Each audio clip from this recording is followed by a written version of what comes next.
নমস্কার, আপনারা দেখছেন পানি ট্যাঙ্কি টাইমস। ফাঁসি দেওয়ায় জালিয়াতি চক্রের মূল পান্ডা সাইদুলের পর্দাফাঁস করলেন জেলা পুলিশ সুপার। সাধারণ মানুষের অ্যাকাউন্ট ভাড়া করে জালিয়াতি চক্রের মূল কিংপিন সাইদুলকে 9 মাস পর গ্রেপ্তার করে রিমান্ডে নিয়ে একাধিক তথ্যের হদিশ পেয়ে হতবাক হয় পুলিশ। ফাঁসি দেওয়া থানায় পুলিশ সুপার সাংবাদিক সম্মেলনে জানান, সাধারণ মানুষের নথি নিয়ে অ্যাকাউন্ট ভাড়া করে নথি নিয়ে সিম কার্ড তৈরি করত সাইদুল। সেই ভাড়া অ্যাকাউন্ট প্রতারকদের দিয়ে 100 কোটি টাকা প্রতারণা করা হয়েছে। এই জালিয়াতি চক্রে তদন্ত করতে অতিরিক্ত পুলিশ সুপার ও এসডিপিওর নেতৃত্বে 5 জন সদস্যের এসআইটি গঠন করা হয়েছে। দেশের মোট 340টি অনলাইন প্রতারণার অভিযোগ এই ঘটনায় যুক্ত। ফাঁসি দেওয়া থানায় এই জালিয়াতিতে 8টির অভিযোগ দায়ের হয়েছে। ফাঁসি দেওয়া থেকে গুজরাট, মুম্বাই ও দিল্লি প্রতারণার গ্যাংয়ের সঙ্গে যোগ ছিল সাইদুলের। শুধু দেশ নয়, দুবাই, অস্ট্রেলিয়া, নিউজিল্যান্ড ছাড়িয়ে এই জালিয়াতি চক্র। আজ দ্রুতকে রিমান্ডে নেওয়ার আবেদন করবে পুলিশ। পাশাপাশি সাধারণ মানুষকে প্রতারণা থেকে দূরে থাকার বার্তাও দেন।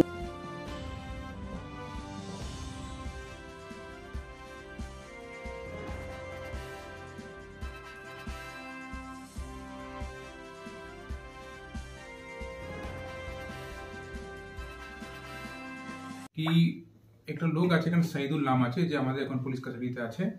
ও ডিফারেন্ট লোক থেকে অ্যাকাউন্ট নিয়ে অ্যাকাউন্ট বানাতো, ওই লোকের আইডেন্টিটি উপরে একটা সিম কার্ড ইস্যু করাতো, আর পুরো প্রপার ব্যাংকিং যে অ্যাকাউন্ট জন্য খোলার জন্য যে কিট থাকে ওটা ইস্যু করাতো ব্যাংক থেকে, অ্যান্ড সিম কার্ড ইস্যু করাতো। And he use to transfer the account details including the SIM card Gujarat अथवा मुंबई एरकम जगहते पाठातो और पाठिए এই অ্যাকাউন্টগুলো যে আছে ডিফারেন্ট রকম সাইবার ক্রাইম যে হয় ওর মধ্যে mule account exactly word term use করা হয়, অথবা ভাড়ার অ্যাকাউন্ট বলতে পারেন আপনি। ভাড়া অ্যাকাউন্ট হিসাবে ইউজ হতো। ওই সবগুলো অ্যাকাউন্ট মধ্যে যতগুলো সাইবার জালিয়াতি শুনছেন, যত রকম শুনছেন আপনারা, ডিজিটাল অ্যারেস্ট হোক, লোন ফ্রড থেকে লোককে প্রতারণা করা হোক, অথবা কল সেন্টার হোক, অথবা ওটিপি ফ্রড শুনছেন, ক্রেডিট কার্ড ফ্রড, অনেকগুলো আপনাদের সবাই সমাজের লোক আছেন, বুঝতে পারছেন যতগুলো ধারণা শুনছেন সাইবার ক্রাইম জালিয়াতি হচ্ছে, সবটা টাকা এদের এই প্রোভাইড করা অ্যাকাউন্ট মধ্যে আসতো। আর আমাদের যে আমরা যখন এটা খবর পাওয়ার পরে দেখছি, বাড়িতে গেলাম আমরা, তো দেখছি মোটামুটি 414 এটিএম কার্ড সিজ করেছি আমরা বাড়ি থেকে। চেকবুক 235 পিস ছিল, পাসবুক 148 পিস, और क्यूआर कोड বানিয়ে নিয়েছে প্রত্যেক অ্যাকাউন্ট জন্য, তাকে ইউপিআই স্ক্যানিং করতে সুবিধা হয়, যেখানে भी ফ্রডস্টারদেরকে পাঠাবে ওটা কিছু বরামদ করেছি। ও প্যান কার্ড भी বরামদ করেছি আমরা। এই রকমের জিনিস বরামদ করার পরে আমরা ইনভেস্টিগেশন মধ্যে নামলাম। তখন দেখতে পারলাম কি চৌড়হাট এলাকা থেকে প্রচুর লোক আছে যাদের কাছ থেকে ও লোভ দিয়ে অ্যাকাউন্ট খোলানোর চেষ্টা করেছে। লোক ভয়ে এসে আমাদের কাছে বলছে, স্যার আমারও এখন টাকা ঢুকেছে, আমাকে লাগছে আমার সাথে জালিয়াতি করেছে। তো এই রকম করে আমাদের কাছে মোটামুটি 6টা কেস এসেছিল আগে, আর আমরা 6টা ডিফারেন্ট কেস করলাম। এর মধ্যে কেস করার পরে আর সিজার করার পরে আমরা দেখি 2টা লোককে আমরা অ্যারেস্ট করলাম। 2টা লোকের যে নাম আছে অ্যারেস্ট করার আগে লোক ছিলেন অনিল গোপ অ্যান্ড এমডি আনওয়ার। আর তারপরে 2টা যে লোক ছিলেন, একটা সাইদুল আর একটা যাকে আমরা তপন গোপ যাকে অ্যারেস্ট করেছি, এরা পালিয়েছিল। আর এরা 9 মাস অবধি পালিয়েছিল। অ্যান্ড রিসেন্টলি একটা কেস মধ্যে অন ফিল্মটি ground he got a bail, then আমরা ও বেলকে অপোজ भी করেছি। And at the same time যখন ইনভেস্টিগেশন করছিলাম আমরা, তো আমার কাছে কিছু আর কেস এসেছে, আমরা ওটাও ইনভেস্টিগেশন করলাম। তাই আমরা ওই কেস জন্য একটু পুলিশ কাস্টাডি পেলাম। You will not believe that এই পুরো ইনভেস্টিগেশন করতে যে আমরা অ্যামাউন্ট অফ মানি অ্যান্ড যে রকমের ধারণা জালিয়াতি হচ্ছিল যে পেয়েছি, ইট ইজ রিয়েলি অ্যাস্টাউন্ডিং।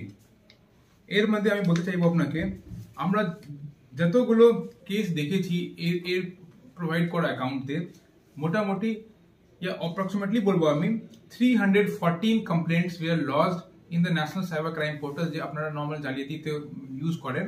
ওখানে 314 খানা এই রকমের কমপ্লেন্ট পেয়েছি আমরা। তার মানে বুঝুন আপনি এতগুলো সাইবার ফ্রড মধ্যে এর প্রোভাইড করা অ্যাকাউন্ট ছিল। অ্যান্ড 14 খানা যে অ্যাকাউন্ট আছে এটা সারা ভারতবর্ষ বিস্তৃত আছে, ডিফারেন্ট স্টেট, ডিফারেন্ট এলাকা।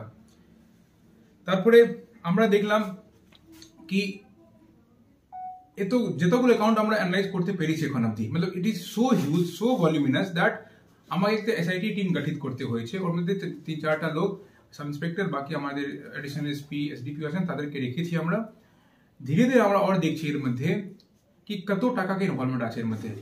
এখন অবধি মোটামুটি অলমোস্ট আমরা 70 to 80 crores টাকাকে ট্রানজাকশন শুধু ছোট অ্যামাউন্ট, ছোট মতলব অ্যাকাউন্ট যে 200-300 অ্যাকাউন্ট যে অ্যানালাইজ করেছি ওর মধ্যে পেয়েছি, অ্যান্ড আমরা সবটা অ্যাকাউন্ট ফ্রিজ করতে পেরেছি, অ্যান্ড ওটা অ্যাকাউন্টে ফ্রিজ আছে এখনো।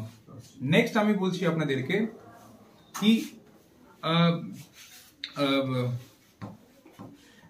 এতগুলো টাকার মধ্যে বাকি সব যে ভাড়ার অ্যাকাউন্ট ছিল ওর মধ্যে 9টা অ্যাকাউন্ট আমরা পেয়েছি, যেটা আমাদের প্রাইম অ্যাকিউজ যে সাইদুল আছে ওর কাছের বাড়ির লোক আছে তাদের অ্যাকাউন্ট আছে, ওর মধ্যে অ্যারাউন্ড 35 কোটি টাকা আমরা ট্রানজাকশন পেয়েছি লাস্ট 1-2 বছরের মধ্যেই। তো এত বড় ধারণাই করতো, এটা আমরা যতটুকু পেয়েছি অতটুকু মধ্যে আমরা মতলব যে সিজার করলাম অতটুকুই উপর ইনভেস্টিগেশন আছে। বাট যখন আমরা ইনভেস্টিগেশনের মধ্যে আসামিকে জিজ্ঞাসাবাদ করলাম, আমরা 14টা এটিএম কার্ড পেয়েছি, আমরা অ্যাকাউন্ট পেয়েছি। He is telling he has generated more than 1000 such accounts.